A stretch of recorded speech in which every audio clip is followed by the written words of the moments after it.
This secluded forest is a temporary refuge for Kenyan activist Bill Eugene Omollo after what he describes as a traumatic ordeal.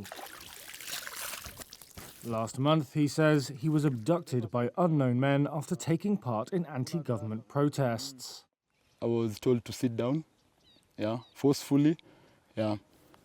Once I sat down, it was a cold floor.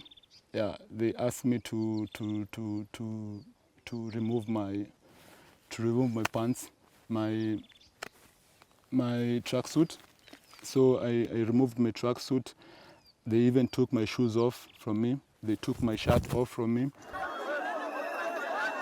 Human rights groups say dozens of Kenyans have been targeted in similar abductions in the past 2 weeks. They blame the extrajudicial arrests on Kenya's intelligence services. A police spokesperson did not respond to requests for comment on the abductions, nor did Nurdin Haji, the director of Kenya's intelligence services. In an interview on Sunday, President William Ruto denied police involvement in disappearances and broadly defended the actions of the security forces. However, Irungu Horton, executive director at Amnesty International Kenya, said what they've seen is a number of very disturbing patterns.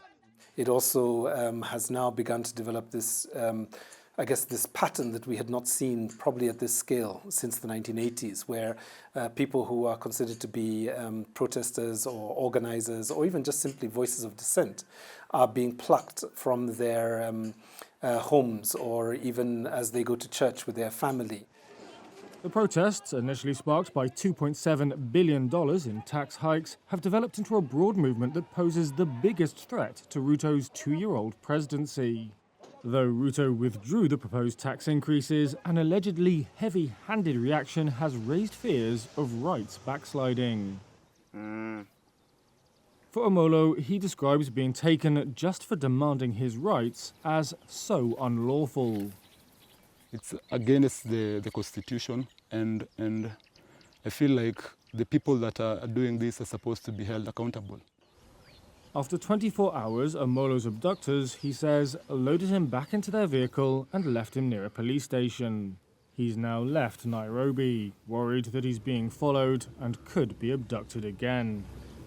But he's also one of the lucky ones. Rights groups say a handful of abduction victims remain unaccounted for.